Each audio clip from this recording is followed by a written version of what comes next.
On today's panel, Building Talent People Love, we have Isioma and we also have Demi. Woo. So, guys, tell us a little bit about yourself. Okay. Okay, all right. So my name is Isioma. I started off in Nollywood as a talent manager, and from that point, I've become a producer, director. Also dabbled into first AD, and then circled back to talent management again, and here we are. So I've worked with some people that you may know, and some others that you may not know. But generally, I started working in Nollywood in 2013 as a talent manager, and then producing 2015, 2016, and we are still here, 2023, trying to do great things. Yeah. Fantastic. And Demi? It's interesting. I started working in Hollywood in 2013 Ah, as an you actor. see. So I actually started out as an actor. I'm still primarily an actor, but then I diversified into producing first around about 2015, 2016. Started a production company in 2020, started executive producing then, and then 2023 officially entered talent management and set up a talent management company, just generally to build an ecosystem where everything could thrive within each other. So yeah, it's been an interesting, what, 10, 11 years. Yeah. To just highlight some of their milestones. So Isioma is a director, but most notably known for Japa, which Hey. is a story about friends who come together based on Nigerians' experiences who end up leaving the country and just fleeing for, reasons best known to them. And I'm sure some of you guys can relate to that. And we have Demi over here. Demi is not just an actor; he's also a producer, as well as other things, a boxer. Yep. And some of the notable movies to his name, the likes of Gangs of Lagos. You have Wait. Oh, why am I blanking now? Sorry. When people Demi's ask me in what talent have you been manager in, I'm mode. like, He's oh my like, god. yo. he has the weight, he has Chief Daddy, he has Blood Yes. Sisters, Oh and so many yes. Look at that. we remembered now. So yeah, so guys, in your experience, right, given that you've seen things from two different lenses, various lenses actually, where do you think we sit currently in this industry when it comes to talent management, and how do you think we've evolved since then? Because you dated all the way back to, was it 2013, Mm-hmm. and we're now like over a decade beyond. I think acceptance for the profession is a place we've grown. Because when I started off managing in 2013, I think I don't think that Nollywood was a fan of talent managers. I think that because it wasn't a thing that they needed. It's a small industry, so you want somebody to be in your film, you just call them. And then here I was saying I was people's managers because I started off in the music industry and that was standard there. So I was like, Nollywood people are strange. Don't they realize that this is an actual thing? But I think now people expect people to have managers, right? There's still a bit, there's some reluctance, but people now expect that it's no longer new. When you say you have a manager, they are more open to having that conversation. And I think people also realize now the benefit of talent management is that you kind of have like an insulator and a safe space slash a buffer between the actor and the producer. So a lot of awkward conversations, especially when it has to do with money, don't have to happen directly. You have a person who, if they do a good job, can channel that flow because it's not. I always say like talent managers have to learn how to um, paint the best picture on either side. You literally don't just regurgitate whatever it is that you said. You have to provide context for the producer, provide context for your clients, so that that relationship is easy because you don't want your actor going on sets with angst in their hearts Yeah. because it will affect the performance they give. So even if the producer says something unflattering or say something without context, you have to then not say it that way to your client. And I think that's where I fight most talent managers because I'm like, you have to understand that when a producer is talking with you, it's a safe space for them. When you are dealing with your clients, it's a safe space. You cannot, it serves no purpose to let your actor go on a set where they feel that these people don't value me. How are they going to perform? How are they going to do their best work? So I think that I've also seen get better because people now understand that it is not talent managers versus the world. Our talent managers are here to help the process go smoother. So that's the evolution I've seen across the years is that we as managers have learned how to do the work better, and producers have also learned that this is an actual thing that is needed that helps people go. And then actors also know that they need managers, because I think a bunch in the beginning, a lot of Nollywood actors didn't understand why they needed management. But now, you literally have actors chasing, even before they have a big hit, they want a manager because they realize this is what can happen to my career with the help of a manager. Do you think in this particular industry there's a difference between, managers? We have a lot of managers but less agents when it comes to talent.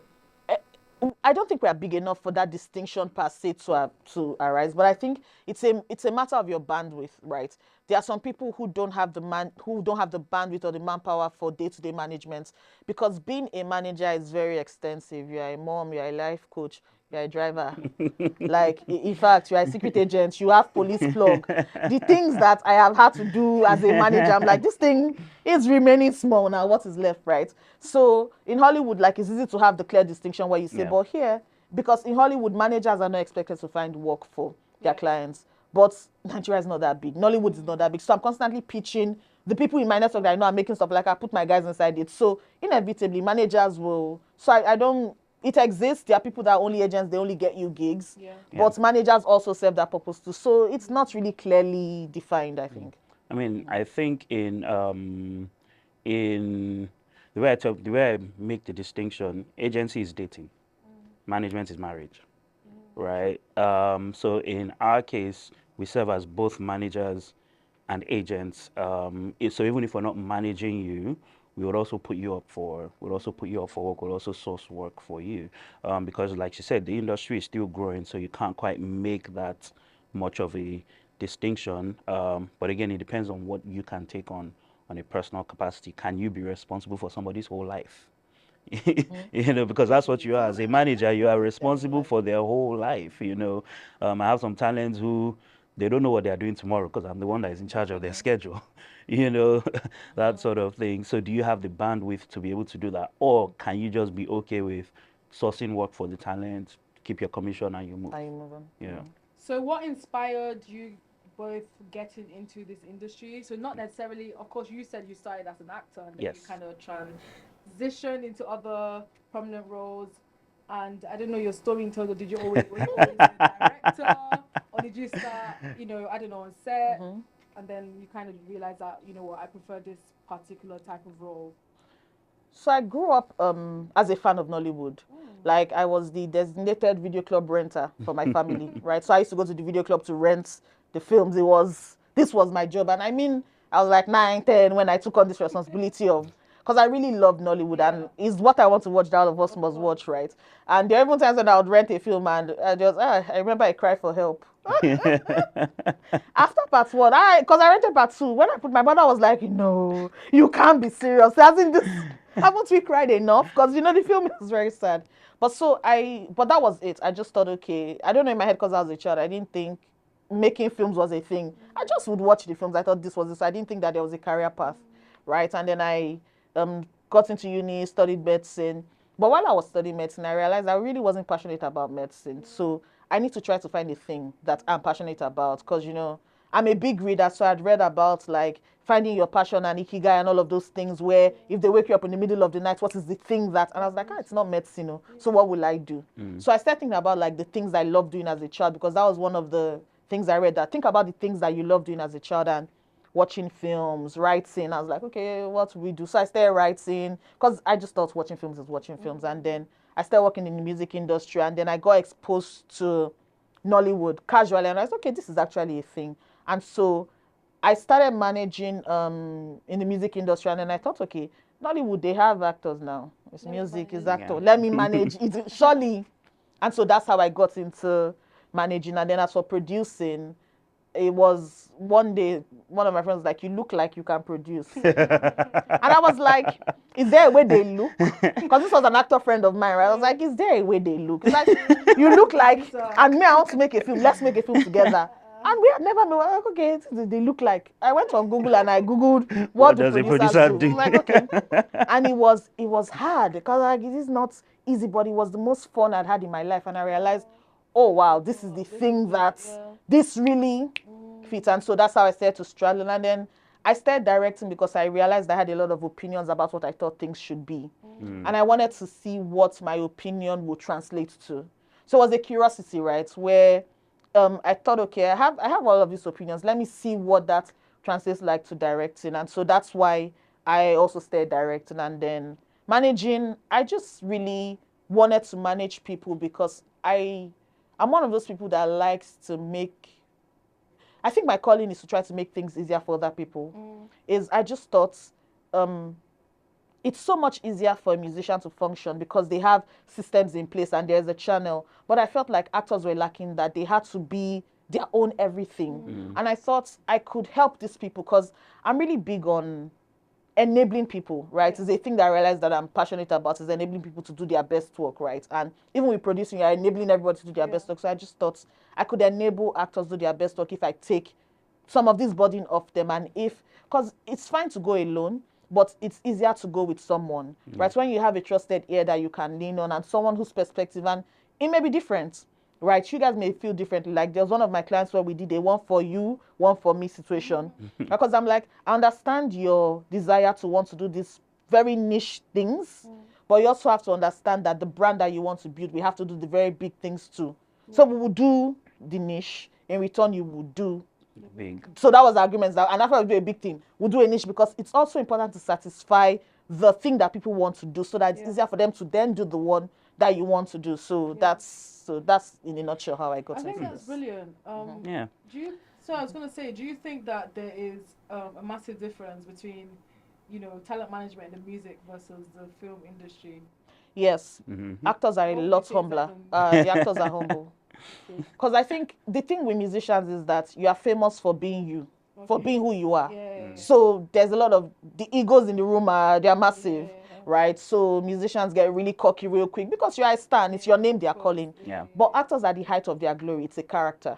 So there's a groundedness that I think actors have that musicians some have. I'm sure that there's grounded musicians, right? But I find that actors are a lot more grounded than the music. So that would be the big difference, is that they're a lot more grounded because at the back of their mind, they also understand that I'm me, and then there's the characters I play. And so there's that small difference where they know, okay, it's because of this, as opposed to musicians that believe it's just because they exist. So yes, so I think, My journey has been quite different, actually. So Nollywood came in later in the journey. I've always known that I wanted to work in film in some capacity since I was maybe 4.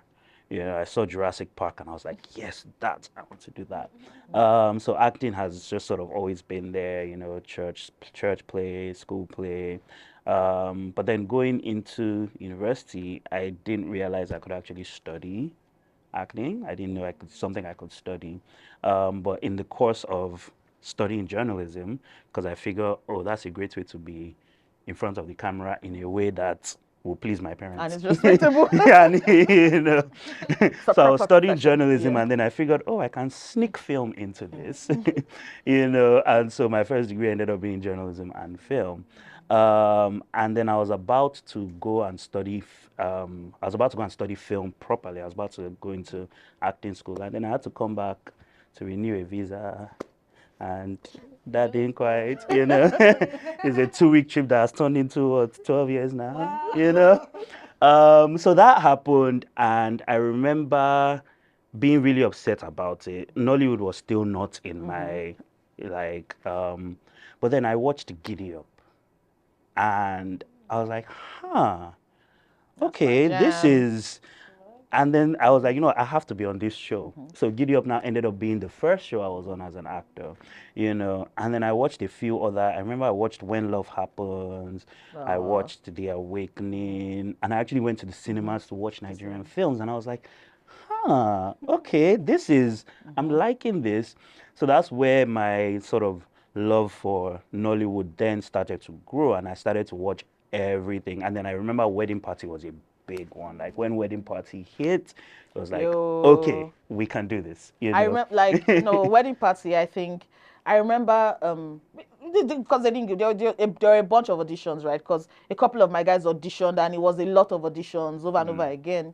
But the thing that when they said who was making Wedding Party, like it was, because it was the first time that sort of thing was happening. 4 production companies were coming together to make a thing.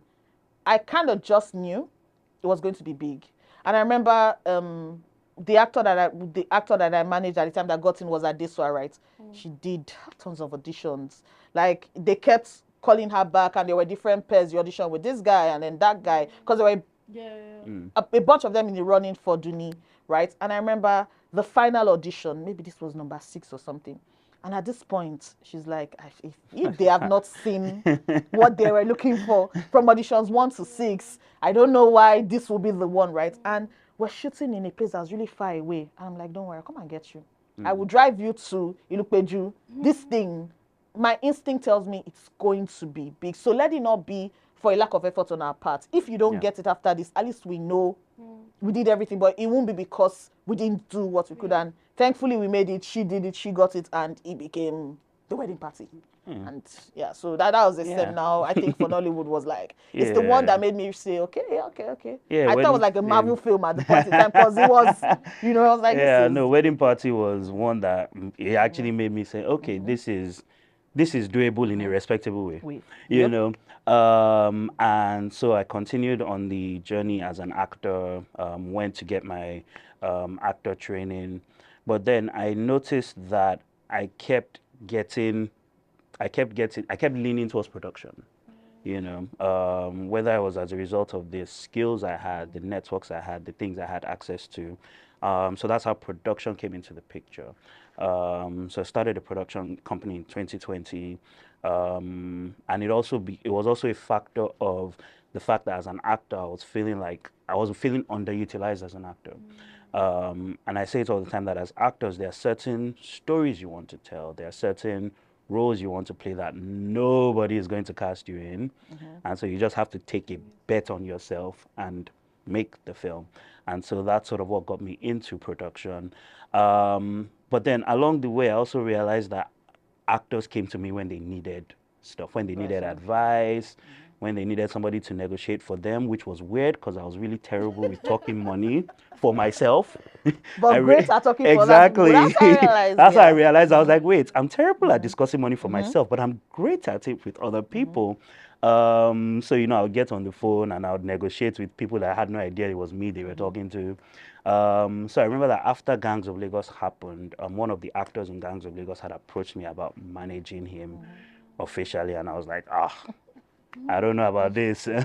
And he was like, in fact, he said that he saw it in his dreams. Oh, yes. All right, to me, he said he saw it in his dreams. So I then started considering it properly because I'm like, you know, I'm already doing this thing. Might as well do it. Because like she said, actors need an advocate. And from an actor's perspective, I can tell you for free that most times we just want to show up and act. You know, so it's great to have somebody that handles everything else, you know. And so that was what then gave me the push to say, okay, this management thing, I think I can do it with great partners. So I got 2 fantastic partners, and we set up a management company, working talent agency. And it's been an interesting journey, like balancing all those hats, because usually what you find is that people expect it to be managers on one side, producers on one side, talent on one side.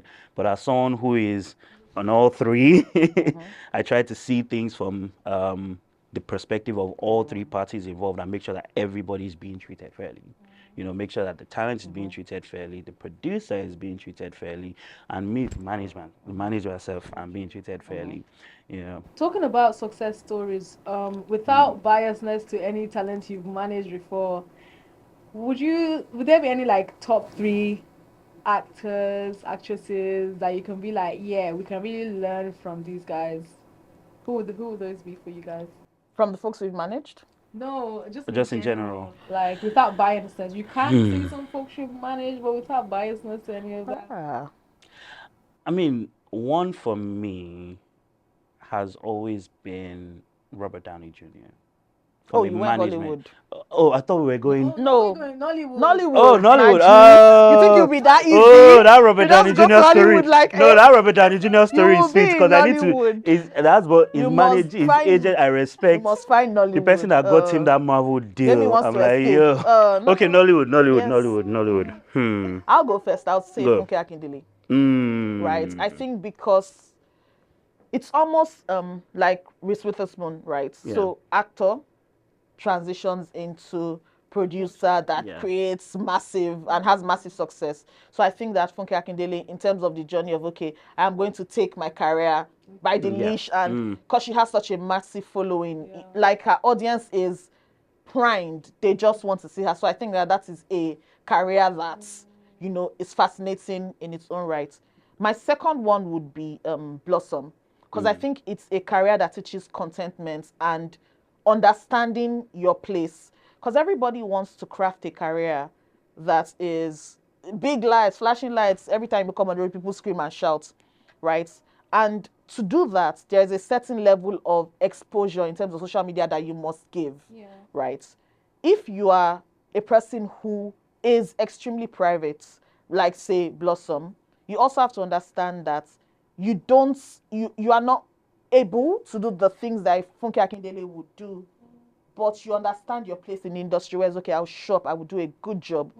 And I'm not a flashy lights type of person, but I can have a career that has spanned a decade plus doing this thing that I do. And I understand that, okay, I'm not on the cover of the yearbook, but I'm content with what I do, right? Because I think that we also have to understand that everybody's not built the same way. And in the early days of managing Blossom, of course, there was that pressure. Of course, every producer was like, you need to do more on social media and stuff. And I had conversations with them. I said, okay, so let's think about this thing, right? Who you are is not a public guy. Social media is Daniel Day-Lewis type levels with Blossom. It's not a thing he wants to do, right? And I said, are you going to be happy if you don't attain that level of success? And it was like 100%. He just wants to do his job as an actor and go. And I find that fascinating, right? And as a producer, I understand the need for the social media of it all, because I mean, it's how we market things. But I like his journey because it tells you that you can do both, as long as you have inner peace. And it's nice to see Blossom celebrated, because when people see his name in a film, people go, this guy will deliver. So you will get fulfillment. It's just there's different journeys. So I like that a Funke Akindele's journey exists and a Blossom's journey exists, is why I would say those are my examples. And then the third person I would say is, and that would be Timini, right? Is the staying power of it all and the aggressive self-belief, right? Timini has believed since he got into Nollywood that he was going to be number one. He has believed it, like he's never doubted it. And his journey was not easy. It was beat patrols at first. It was, people just would call him Dakore's sister and not bother to remember that he had his own actual name. But Timini consistently, if you ask anybody that knew Timini right from the beginning, he was 100% certain that he was going to be number one. And then when I saw the yearbook for 2023 and Timini was number, I was like, of course. He had told us for the longest time. So it's really nice to see that that sheer belief in self came to pass. And it's hard work. You get to believe in yourself even before anybody's ready to jump on that bandwagon is an essential thing for every actor. You have to believe, because it won't be easy. People will tell you it's not possible, you are not this, you are not that, there are people that are better. But I think that if you're consistent at a thing and you're dedicated, you will get better. You will catch up talent-wise, and you will get to the point where it is your time. So those would be my 3 examples. But shout out to everybody I've managed.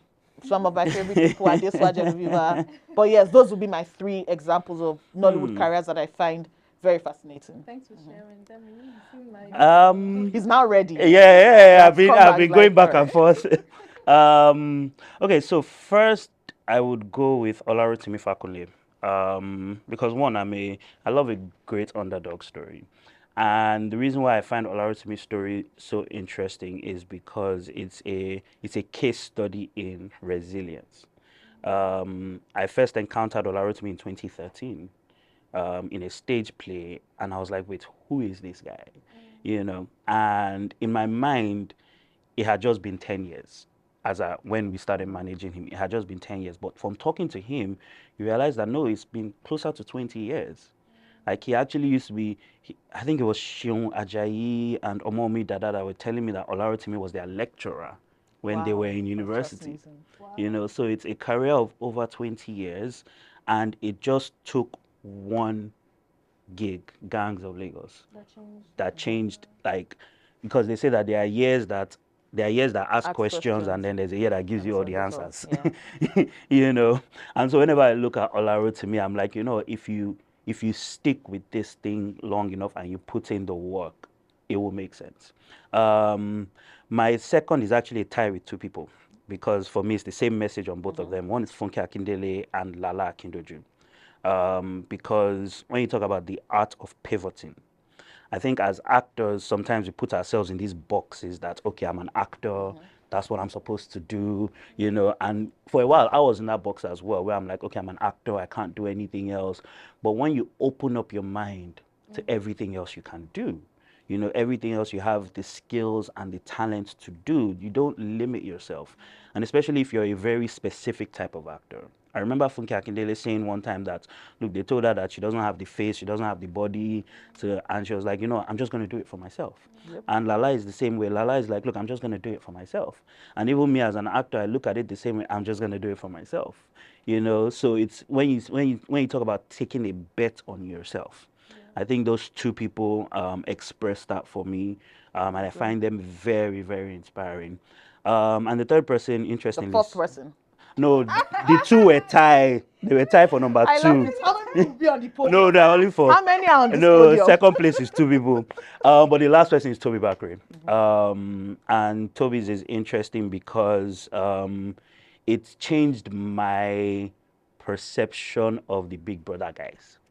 You know. You are one of those. I- I'm a Big Brother no, fan. So all these people that judge us, Big Brother, I'm like, please. No, you can That's thank a Toby job. for changing that. TV stars can also be Don't mind them. all these No, Hollywood no, people. wait. Very proud No, and- no, wait.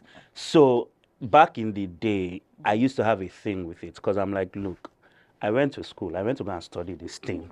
I have a master's in this thing. Last time. But I enter an audition, and this person that did Big Brother waltz sings Just came and and just collects the role. Will you be upset too now? Are you be upset To be too fair, I now? understand that. But the reason why I say Toby changed my perspective on that was because having worked with Toby now, you can see someone who has taken that platform and capitalized on it and actually been intentional about what he wants to do.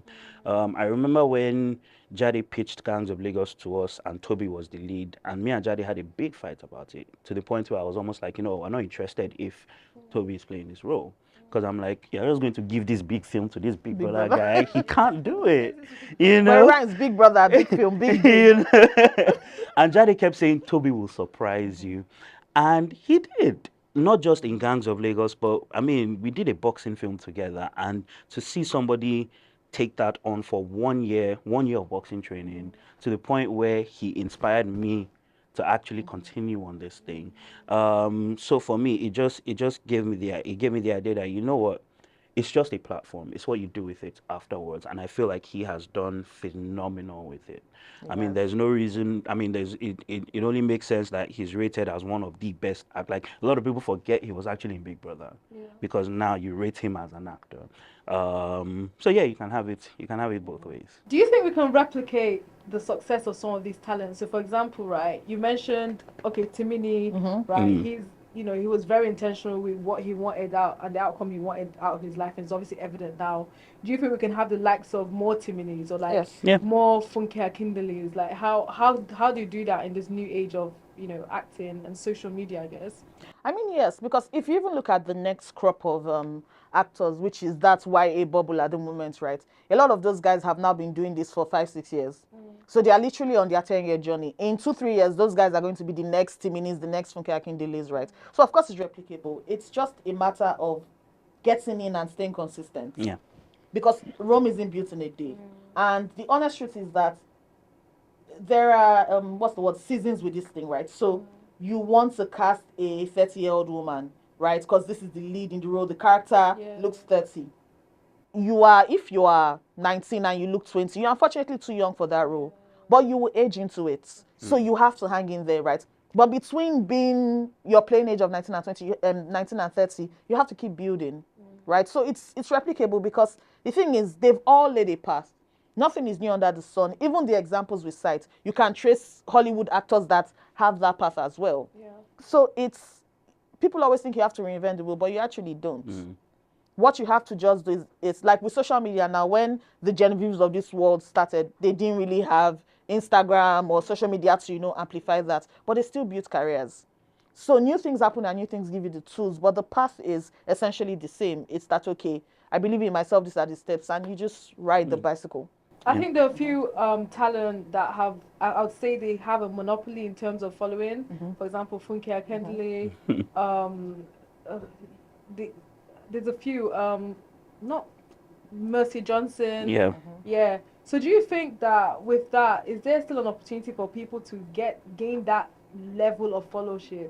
I mean, I think after those ones, Adesso has what, 6 million now. Like it's Nancy. Yeah. The numbers are are growing. And those things are a factor of time. Yes. I mean, you look at Funke Akindele, this did not start, not this is not a time. 10-year journey. She This has is not a whole a 20-year TV career. journey. She has a whole YouTube. You know. It's So I massive. think there's a place for time. There are some things you can't skip.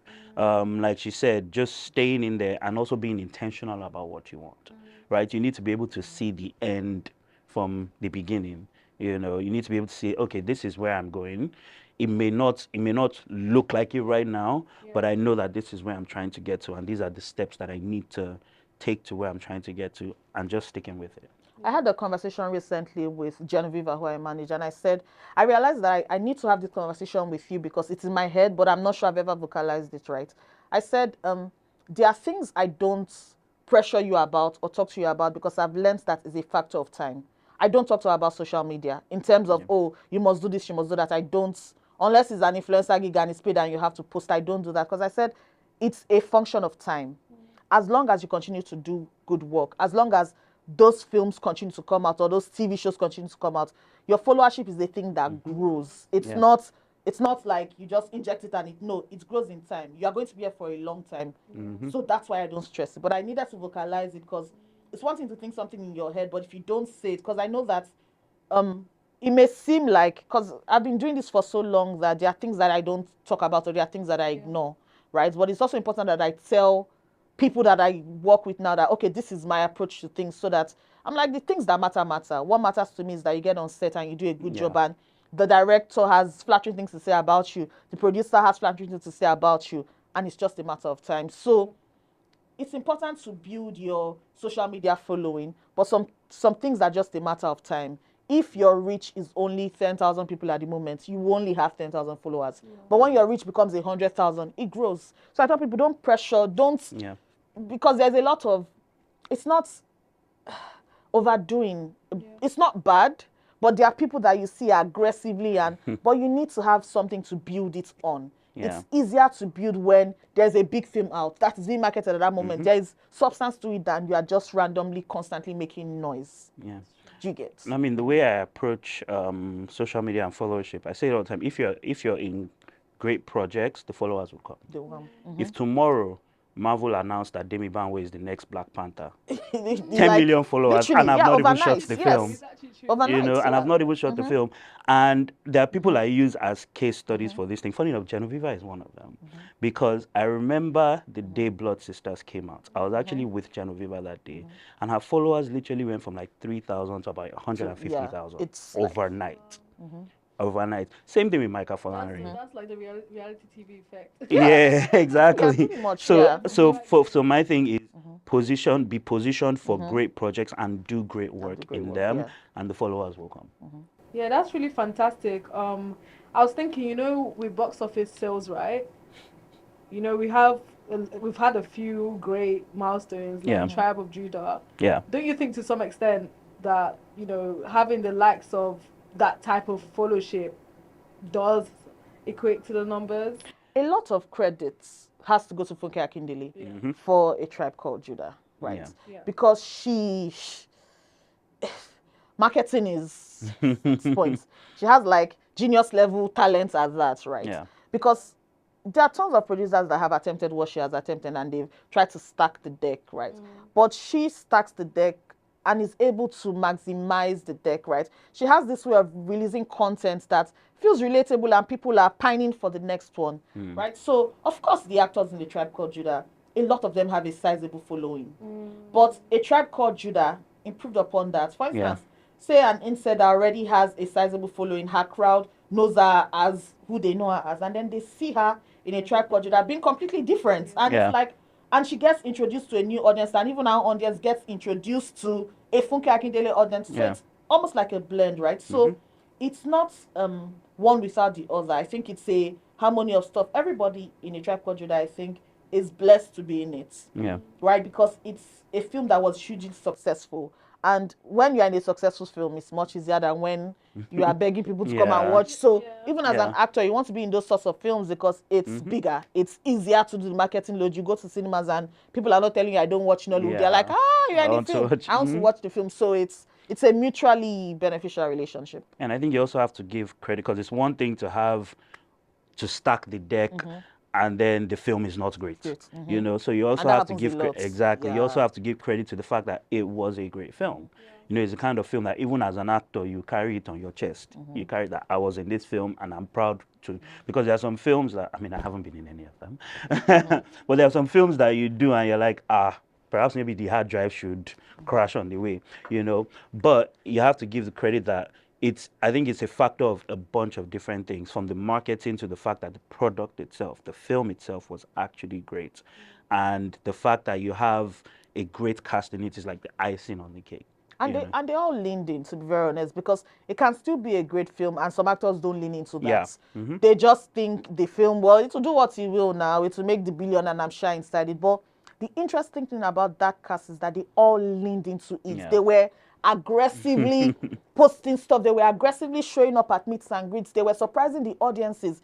It was like you wanted to go to cinema and be surprised by, perhaps I will just see, if I turn around, Jide Kene is there, maybe Timini, maybe Funke Self is here. So I think the cast really leaned into it, and you can see from the careers that they've had, and not to mention Timini again, but you can see, right, is that if you are in a great film, if you're in a good film, honestly, if you're in any film, lean into it, right?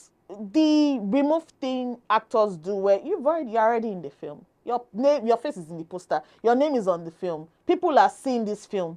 Lean into it. Because the thing about your followership is that they are excited if you are excited, right? If you are in a big film and then you're on your page, nothing about the film is there. Your followers kind of feel like, okay, maybe the person doesn't really want to be in the film. But if you lean into it, people lean into it with you, and then more people, etc. So I think it's a thing that, if I can say to actors, is lean into the work, lean into the marketing, right? Of course, within reason, because you don't want to exhaust yourself and there are other person commitments. But if you're available, lean into it. You are only going to be blessed by leaning into stuff. Wow, that's really positive. What do you think in terms of, like, obviously you have your own talent agency and also you both worked in management. What would be like the most impactful strategies you'd say when it comes to like contribution to like the execution of films? Like strategies from the talent agent side of things, in terms of positioning, in terms of branding, in terms of... Okay. Okay, so from our end, one of the things that I believe in is the way I've always approached things as an actor, in that, one, it's a job, right? And, you know, the same way you apply for jobs, you know, I'm a very firm believer in pitching, you know, pitching yourself as an actor. So right from day one of the things I've always believed is that, you know, every actor should have the bare minimums, have a CV, have your showreel, have your headshot. And that's the way I approach our talent as well. Make sure that all our actors have those, and then we start to pitch them. You know, would send emails like, this is my actor CV. If there's anything you're casting at the moment that they might be right for, because the truth about it is, with casting, a lot of times it's who is top of mind. Right, and so I've always tried to make sure that even myself as an actor, right from the beginning, I feel like, Isioma, if you check your email, you'll see. I was going to say that Demi has sent me emails. Yeah, you know, yes. so it's about being top of mind. So like every quarter, you know, just send out an update email like, oh, this is my new headshot, this is my new showreel, or I'm in this project. It would be great if you see it. Because really, when people are casting, it's really who is at the top of their minds. So my job as a manager is to make sure that my talent is at the top of minds of the people that are casting these projects, especially if the talent has said, okay, this person I really want to work with, or I want to be in this kind of project. I then make sure that, okay, my positioning for them and this person is very targeted, you know. So for me, it's about positioning. Yeah, and I think everything Demi says, the only additions I would say is there's two things. I think that, and this is where the is it the spirituality of it all comes into, is that your subconscious has to align with your consciousness, right? So a thing that when I start managing anybody, we do this thing where we do a wish list, right? And I say, okay, 10 producers and or directors that you want to be in their films, right? Who would be these 10, right? And we drop a list of the 10. I'm like, okay, fine. And the thing is that I then circle back and say, well, remember you said this, and you've now worked with XYZ thing, because I think it's not that just because you think something, it will happen. But when you think something, it primes your consciousness to chase that thing. Say, for instance, you wake up and say you want to be in a Kemi Adesiba film, and she's on your wish list. Consciously, you start to move like a person that wants to be on Kemi Adesiba's radar, right? Because this is a dream that you have. You have to think about the things you want, and then you then start thinking to yourself, okay, if I want to be in a Kemi Adesiba films, what sort of projects or what sort of monologue would I do that if Kemi Adesiba sees, she would cast me in? Right? You start to move like what you want to become. The second thing I tell my people is that stars have to be in big films. Come rain, come shine. You are not a star if you are not in big films. You may be the most talented person in the world, but stars have to be in big films. So I think to myself, every year, there has to be at least one big film. Because the thing that a big film does for you is that marketing heft. Marketing is expensive. If you as an actor had to spend the money that A Tribe Called Judah spent on marketing, honestly, I don't think Nollywood is paying you enough to. You can't fund that sort of marketing campaign. You can't. Will you print the yearbook for FilmOne? It's not. Will you gather the stats? It's impossible, right? But when you are in a big film, you get that, and then it's value add. You then sprinkle on it, right? So I tell my people is that every year we think, okay, you have to be in a big film.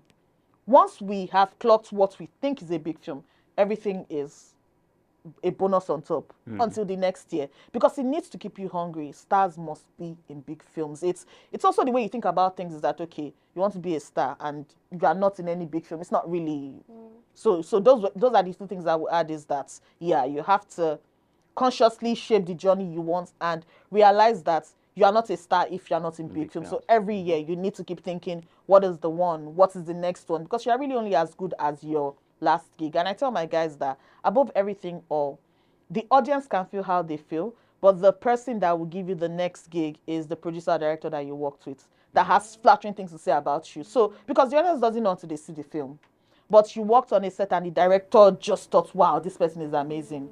Top of mind happens, because the next time they want to cast something, they are thinking, I had such a great experience with Demi. There must be something, etc. So I tell my guys, do your best work, prep for every role. Don't phone anything in. People always say that thing like there are no small roles, etc. And some people are, but really there are no small roles.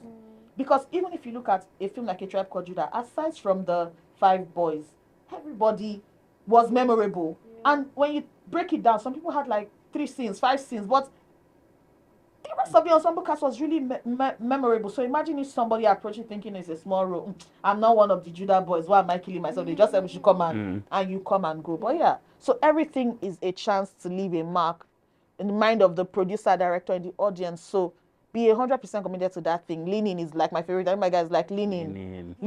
What are you bringing to this character? Like if a character is very still, think to yourself, okay, how am I present in the moment? Just leaning, and good things come from there.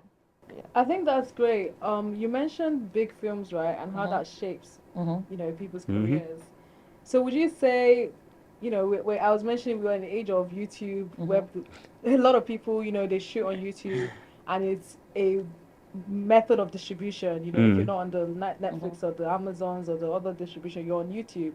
So do you feel like YouTube, maybe an actor, who perception, would you think an actor that is constantly on YouTube, would you think their perception might be changed if, when we're talking about trying to get numbers in box office and positioning yourself to get that big shot, because we do, obviously, of course, like the likes of Funke Akindele, she did the Tribe Called Judah. However, we still have our platforms that we create ourselves.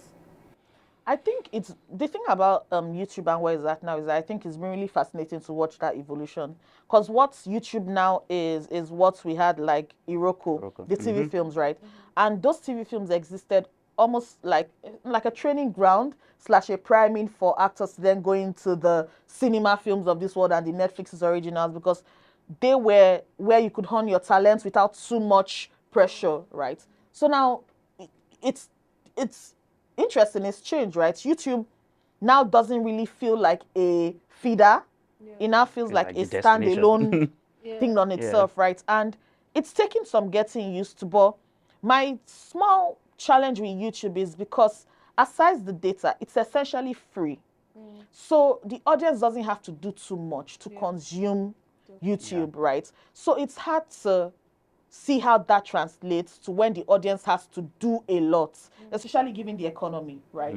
To watch a film in cinemas is an endeavor financially for most people versus YouTube. And now most networks have all these data plans that you can just buy a YouTube specific data bundle and you watch YouTube. So because say a film on YouTube, an actor is in it and there's like 10 million views, I don't know that it's easily translatable, because you are then asking that audience that's watched this thing for maybe 5 naira or 200 naira to come and spend thousands of, and again, they can just go to YouTube. It's readily available. So in terms of popularity, of course, yes, the challenge then is that, is your free audience willing to spend money on you in cinemas, also given that they know they can just continue to watch you on YouTube. So that's a question I think actors, it's interesting. I mean, it's nice that YouTube exists and like the creators can earn a lot, but in terms of translating that into the cinema side and then saying, okay, this person is big on YouTube, it's a bit tricky, because if your audience is used to spending money, they will show up. If they're not used to spending money, it's like, why am I now? So there has to be a case, a reason why they then want to go watch your stuff in cinemas. So it's tricky. I think trying to see how I would say this without so I think part of it is, first of all, it's just a platform, right? But there is also the perception side of it, right? There's a difference when you hear a Netflix film and you hear a YouTube film. Just in your mind, there's a perception of it, right?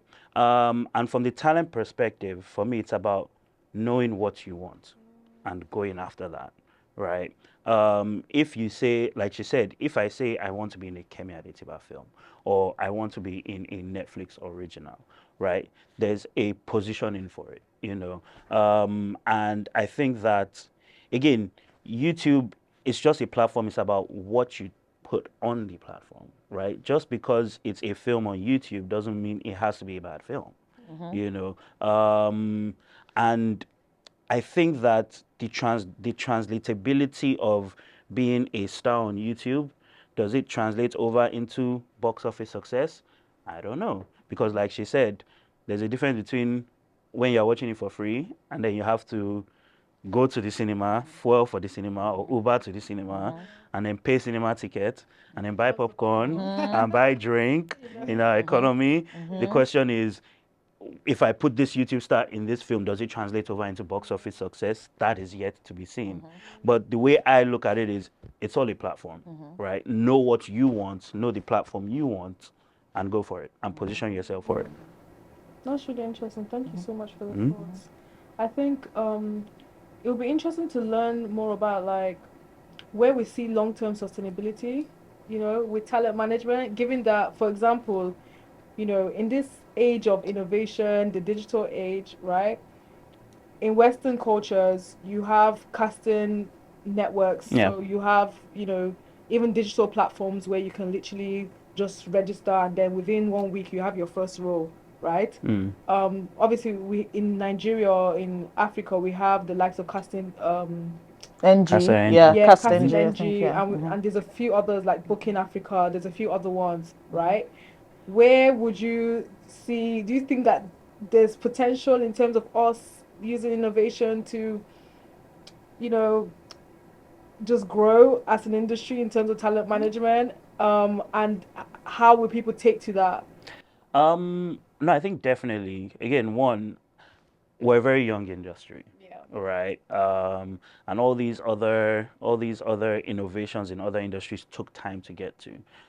So we're still building the structure of our industry. I feel like the bigger we get, the more, in fact, it gets to a point where the more money you're spending, the more structure you need.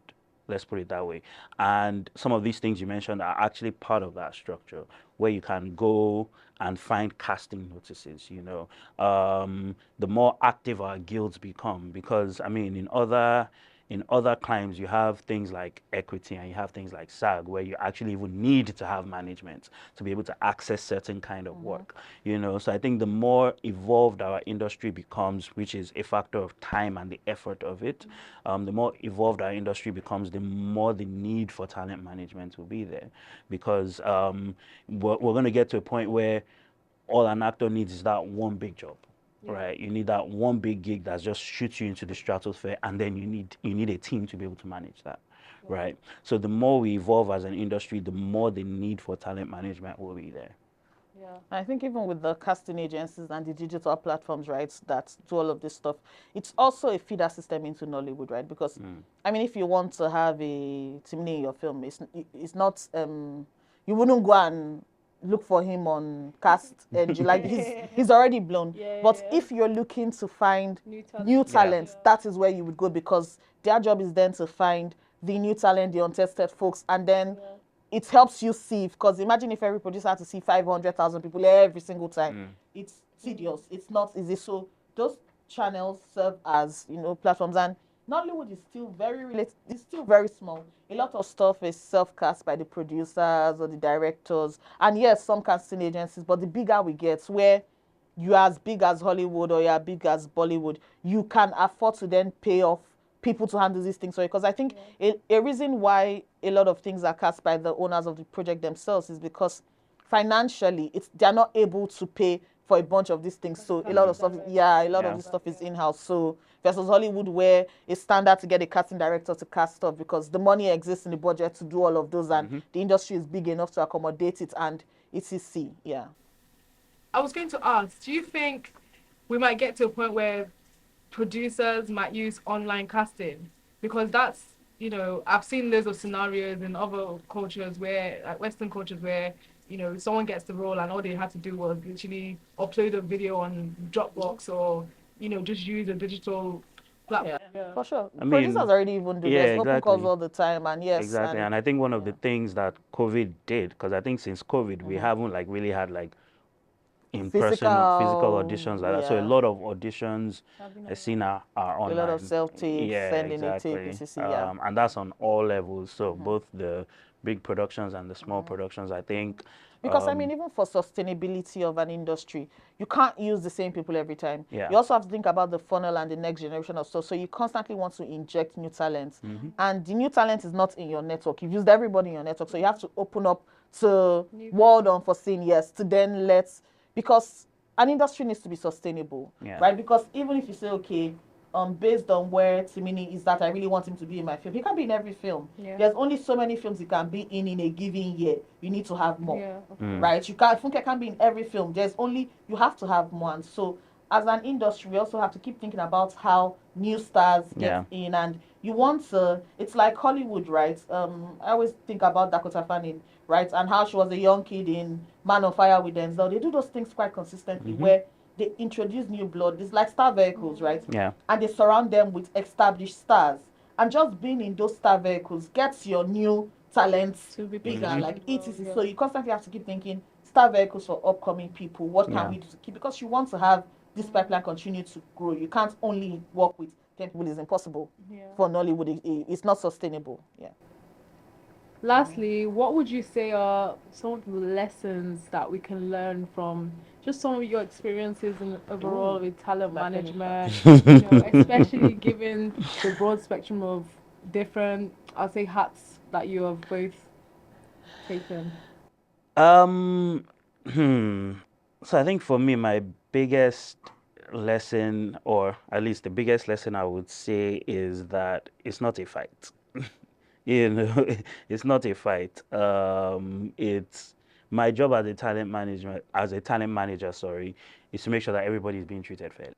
And then also from a talent perspective, I'm also here to work with you, right? And I also make it clear to talent that I don't work for you, I work with you because it's a partnership.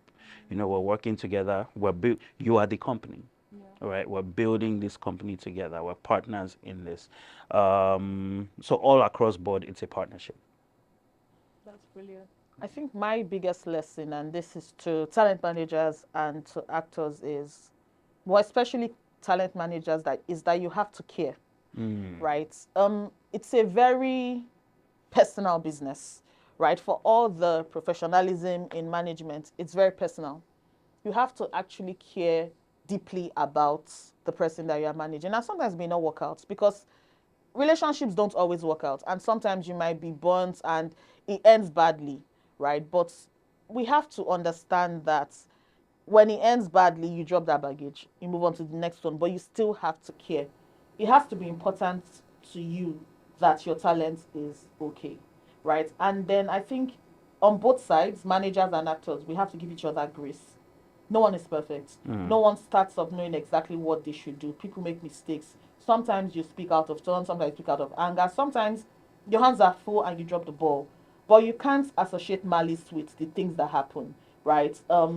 An actor knows that they should be on set and they've decided that the night before is the time it was very important to go clubbing, and so they are asleep and hopelessly late, and your phone is blowing up and people are threatening you, and you as manager, you're really stressed and you're like, but you knew that, and you then assume that this person is being malicious. What if they felt like, oh, this thing I'm about to do, there's a lot of pressure and I want to go unwind?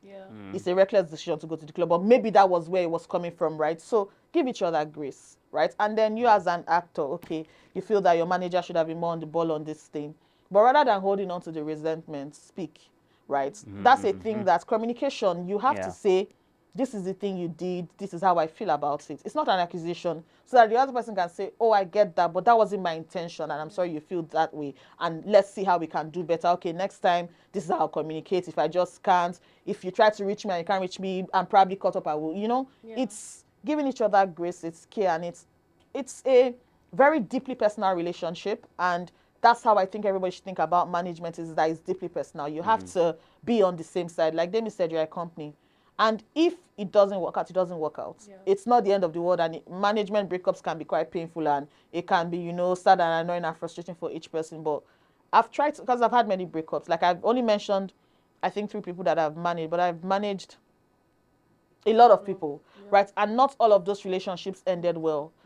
And some maybe are still strained, and some, are as great. You see us and you think, oh, guys, forever. You never even know that we had, and they broke up and everything. But like to me, I managed them at some point. It's a great relationship, right? So it's not every relationship that works out as a manager. Sometimes it's wrong time, wrong person, wrong fit. Just give each other grace. And I think just try to get better and learn from each thing. And Nollywood is growing. So let's, across board, producers give managers grace. Managers give producers grace, right? And we just keep going because we are all in this together anyway. Where are we going to go? I mean, we can go to, but where are we really? But we are in Nollywood, so we might as well all just try to make it work. And one day at a time, we'll build the industry that we want to see. I think that's so amazing. Well, guys, this has been Building Talent You Love. Whoop. And we have been here with Demi and Isioma. Whoop. And thank you. Thank you very much. Thank you.